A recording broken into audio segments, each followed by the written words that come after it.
Hello guys, welcome to our English talk show. Today we are very honored to have invited a very famous Italian movie director, producer and screenwriter, Mr. Valerio Jalongo, to be on our show. Hi, Mr. Jalongo. Welcome to be on our show. Welcome to China. Thank you. Could you first say hi to your audience? Yes, it's my first time here in China, and I'm really thrilled to to be able to see China with my eyes. It's it's an honor. How do you like it so far? It's really surprising country. Really surprising. Yes. It's very different from what we perceive from afar.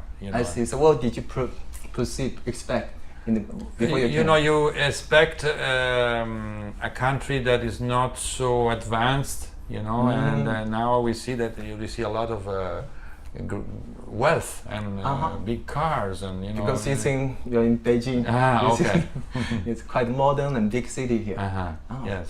As a film director, it must be a quite challenging job because of many aspects you need to consider. Right? Can you tell us, when shooting a film, what's the most challenging thing in your opinion? I think the most challenging thing is finding the right idea, because after you choose the idea, it takes 2, 3. In this case, in The Sense of Beauty, the film we're showing tonight, I see. took 5 years to make. Wow. So you want to use your time well. You have to be really patient. Right? Patient, and you want to use find out an idea that is important, that can you can spend all this time with that idea. I see. Yes. Yeah. Well, that you just told us the reason why you're here this time, right? Because of the film. Yes. Can you tell us more about the film? How did you first get the idea of shooting the film? The film is really a film about beauty. Beauty. Yeah. Yes, it's a film about science, of course, because it's shot at CERN in Geneva, which is the most important laboratory for physics. So I was very much attracted by the way all these scientists that come from all over the world, including China. Chinese scientists. There are about 12,000 from all over the world. They work and they collaborate, and I really liked also CERN as a social model. Meaning you get the sense that the world can work with no boundaries, no walls, no problems, if they really have the idea and the passion to work together. Wow. And I think it's not it's not a chance that the World Wide Web was invented at CERN. That's where really they needed to, at first in the 90s when they invented it, they needed to keep this large community of scientists that are all over the world, to keep it connected all the time. Okay, that's the first purpose of the World Wide Web was born this way, and then it became everybody's. Now we just can't live without it anymore. Exactly. It changed the world, I see. Yes, and I think this is also the other great thing about CERN, is that it's a place where everybody studies with no immediate scope. You're not forced to do something that is useful today. Maybe one day, but you're there for knowledge, pure knowledge, advancement of pure knowledge. I think it is a great ideal in this world, because a lot of this world now is advanced by technological application, and by the idea that money is the most important force, which I think we have to remind us that the important things in man, in the humankind, are different, and we are curious people. You will see in the film, we did a long journey of knowledge, and knowledge is the most important thing for the human beings. Where did the journey begin? In a cave. In a cave 40,000 years ago. Wow. Yes, and I think once you realize how much we traveled, from our ancestors to today, we have a big duty to continue this trip, to keep this planet safe, and to share the knowledge. We have to share. We have to create a world that has no walls, in which all the knowledge can be shared. Can be accessible, right? Exactly. To break exactly. all the maybe territorial and also even financial barriers. Exactly. For yes. knowledge seekers to have access to Yes. knowledge, Exactly. available knowledge. Yes. Wow, that's a quite meaningful project. that Yes, you've been doing. I think it's something that was growing. You know, Yeah. along 5 years, it really grew a lot. Yeah. And also, there is one other very important thing that I realized Which by is? talking with the scientists at CERN, Yeah. is that modern physics has, in a way, shattered our idea of nature. We, for the first time in history, we don't have an image of how nature works, because in quantum physics we are not able to give a picture because it's so elusive. You know, these particles, these subatomic particles, are everywhere in our body, in this table, in that iPhone. You know, they're everywhere. Yes. But we don't know exactly how they behave. We know it with the equations, with mathematics we can portray, but we cannot portray them with an image, because what they do is really strange to us, to our senses. Even scientists cannot figure it out. Well, scientists use equations to represent their behavior, you know, but they cannot see them. They cannot really imagine them. So that's why I created a collaboration inspired to CERN with 14 artists from all over the world. So the film is the result of my idea, but also of a collaboration between 14 artists who created images of this invisible nature. Oh, so those images just created with the artistic like artists, skills, right? exactly, yes, the artists who really love physics, who study physics, and there are also some images in the film that come from CERN, from these big detectors, you know, in CERN. You know, the CERN has the biggest machine ever built. It's a 27-kilometer ring below the ground, where they accelerate the particles and they collide where the detectors are, so they study them. They study the collision of these particles. But of course, what they see are just tracks, just the way these particles explode and go in different directions, which is not much. You don't see the particle itself. When you see the tip of the iceberg. Exactly. Right? Yes. It's just a trace. It's just a trace, a footprint. Footprint. A footprint, an energy footprint, magnetic footprint. You know, but not the actual particle itself. That's invisible, of course. I see. So that's kind of the message you are trying to give the audience to get. Exactly. through your film, right? I think in a way, once you stay long enough with these ideas that are also philosophical ideas, you know, what is energy, what is matter, how did the universe begin, you know, all these questions. Those are all big questions. Yes, all these big questions. Answer? Yeah, and there are no answers, you know, answers. Because every time you find an answer, you see some more you have to study, some more you have to know. You know, that's the research. That's the beauty of science. I see. So we keep getting more questions to keep Exactly. exploring or find a bigger unknown world. Exactly. Yeah, Yes. the unknown is what makes it interesting. Interesting. Right? Exactly. The real science, it's not content to just know things. You know, it's not made of experts. It's made of curious people, passionate people who want to know more. I know? see. That what keeps the passion, the energy going, Yes, right? And exactly. we can, with that curiosity, passion, we can discover more beauty, Exactly. more knowledge. Exactly. Yes. Wow. And of course, the most mysterious part, the mystery, the biggest mystery of all, What is that? is the connection between beauty and truth. Because what's all your the opinion on this? there must be something there, because all the biggest scientists, you know, Einstein, Dirac, were always fascinated by how when they discovered an equation that was beautiful, there was truth in there, you know. So then you have to have experiments to be sure, but Truth is beautiful. yes.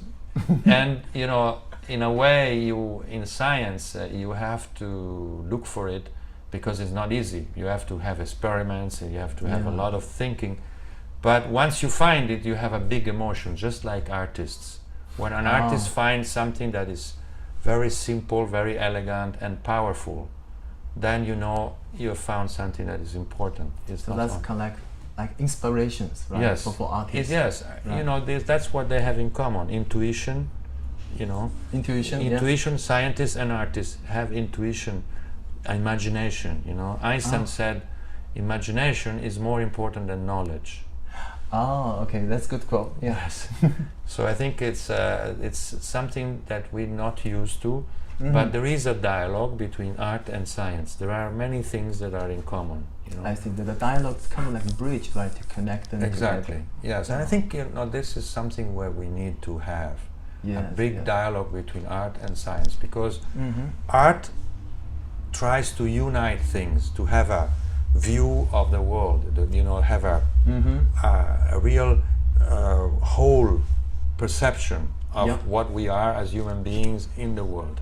Yeah. While science tends to specialize, divide and know very much what was your hand, and the person who studies your hand doesn't know how your ear works, right?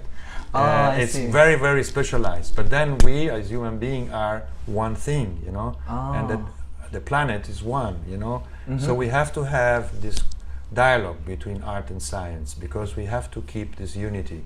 Otherwise, science loses, I think, contact with the human part. It's a dangerous thing. If science is only specializing and doesn't have the image of the whole, exactly, it becomes something very technical, very cold. Yeah, it's kind of unacceptable. Exactly, right? Yeah, exactly. Accessible to ordinary people. Yes, exactly, and and that's why I think a lot of people nowadays, also in Europe and in the United States, I don't know here in China, but are afraid of science, are afraid of what could come from technology, Yeah, indeed. Because they fear that it's not human anymore, and they could lead us somewhere that is dangerous for like us, or for AI or exactly. highly advanced robots in exactly. the future. Yes. So the movie is portrayed in this way. Yes. That can be some crazy scientist can create something exactly. that can be Yes. like the end to human being, but that's just movie. Yeah, that's movie. With the help from the artists, but this can be not something we should be afraid of. It's something we can be part of. We have to be courageous. We have to be brave. Yes. Brave, Yes. We don't have to look back. We can't look back. We have to. There's no turning back. Not turning back. No. Have to look forward to the future. Yes, but we have to be aware that there are dangers. We all know with science and technology, we also built the atomic bomb. It can be extremely destructive. Knowledge, it depends on how we are aware, how we use it, to change the world in a positive way. Wow! After hearing what you say, we can't wait to really watch the documentary now. Okay. Can you tell us where we can have the access to your documentary? The documentary right now is not being distributed in China yet. So it's not accessible right away. But we hope to have a distribution in China. It would be a great honor. Yeah, but here on this interview, we can in this show we can get a taste of the trailer. Yes. Right. Yes. Yeah. Yes. So we can tune in the trailer. C'è un luogo unico al mondo, diverso da tutti gli altri, dove è possibile vedere il futuro già in azione. È qui che è nato il World Wide Web, e da qui Internet si è diffuso in tutto il mondo. Noi siamo uno dei pochi linguaggi di pace che l'umanità è riuscita a inventare. C'è una grande passione per la conoscenza e questo è un linguaggio universale che trascende la razza, la religione, l'età. Dopo la scoperta della particella di Dio, al CERN comincia un esperimento mai tentato prima. 11.000 scienziati da tutto il mondo lavorano per ricreare il Big Bang dentro la più grande macchina costruita dall'uomo. Entriamo e a toccare le più grandi domande che sono sempre state lasciate aperte. Che cosa c'è dopo, che cosa c'è oltre quello che conosciamo. We understand 4%, maybe 5% of our entire universe. That's a big problem. Il concetto di bellezza sembra completamente estraneo alla scienza e questo è completamente falso. C'è una bellezza, di bellezza cosa vuol dire? Una ricorrenza, la simmetria che cos'è? È il trovare dell'ordine all'interno del caos. Non c'è una definizione matematica della bellezza, però la vedi quando la incontri. C'è un sesto senso che guida gli scienziati nella conoscenza. Che rapporto c'è tra verità e bellezza? Mia madre spesso mi chiede, ma queste particelle le vedete o non le vedete? E se non le vedete, come fate a dire che esistono? Can you tell us more about your personal career? For example, in the first place, how did you get involved in the movie industry? Okay, I really loved movies since I was an adolescent, and then I was lucky enough to have a grant, Fulbright grant, to study in the United States. So I went to Los Angeles. And that's where Hollywood is. Yes, Right? Exactly. Yes. And so I spent 3 years there, and I started making a documentary on Los Angeles. Or two Italians got lost in Los Angeles. Los Angeles is a really strange city with no center. And after that, I came back to Italy and started to make film. You know, I just really like the whole process, writing, having an idea, and then making it real. Real, you know, it's a job I love because it's never the same. You're always opening up new avenues and new people. You meet new people like you. Yeah, thank you. and so it's always a discovery, because I think art is also a form of knowledge. You know, it's not only science, also art is a form of knowledge. Yes. You know, different, more from the heart maybe, but it's still important. Yes, yes. Wow. Can you tell us, among all the films you have produced, also the films you have written, what are some proudest moments in your career? I think the sense of beauty is the ones I'm more proud of, really. Yes. The latest work, right? Yes, I think this one, because it's just proven to be kind of universal film. You know, like we just went to show the film in Vancouver, in Canada, and Chicago, and New York, and it's been shown everywhere in the world. So it's really an honor, and it really, you know, makes me proud, because I think we artists should try to unite the people. You know, to get over all the barriers, all the boundaries. Yes, yes. Very good. And also that shows how popular your film is. It's needed in different countries all over the world. It's not like a comedy, or you know, it's not like an American movie that makes millions, but it finds its audience. It's an audience that in Italy has become the most successful documentary in the last years. It's been playing in the theaters for over 8 months, and also in Switzerland. 8 months, it's a lot for a documentary in the theaters. Yeah, wow. Yes. That's something I think the Chinese movie makers can find interested in it and follow certain paths from you. By the way, what's your impressions about Chinese films? Well, of course, I love the Chinese masters, Wong Kar-wai and Wang Jiawei, and of course also others. They don't make documentaries. No, but I also made fiction film myself. I try to change, make fiction and documentary sometimes. I like to change.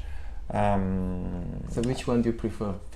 Making fiction films or Documentary is much tougher. It's very difficult to make much documentary. tougher. And it's harder to have high box office returns. Yes, and also you really cannot work with actors. You're working with real people, real situations, and so you really have to, More challenging? More challenging, yes. It was difficult to work at CERN, for example. It's a difficult place. High security, and they were always following me because they were afraid I could show the wrong image of CERN, and so I think documentary is really challenging, but also fascinating because you really get into real people's life, and real situations. There is genuine knowledge, Exactly. And I personally really enjoy watching documentaries. Watching a documentary is like reading a really sophisticated novel. There's a lot I can learn and gain from it. Yes, I agree. Yes. Wow. And also, most of our audience are young people. And they're quite interested in getting into movie industry to become a director like you. As experienced director, any advice you could give to them? Try to be personal. You should try to be personal, original. I think when you try to look like someone else, it's not good. You should not imitate. You should try to find a personal way, your style, and things you really love. In terms of also the subject you choose, the subject matter you choose, and the way you deal with it. I think that's very important because I think. For example, The Sense of Beauty it deals with science and with art, but it's also very personal film. Yeah, it's not something someone did before. Exactly, it's kind of unique. Find your own unique spot. Yes, I think that's the best advice I can give. Very good. Then be courageous enough to show it, right, to the whole world. Artists have to be brave. Yes. And making films is also a courageous and brave thing. Yeah. It's not easy, but it's really the best job in the world, I think. Wow! Congratulations, you got the best job in the world. Thank you so much for taking the interview. Sure. And we wish you all the best, and we're looking forward to seeing more work from you. Thank you so much. See you guys next time. Bye-bye. Bye.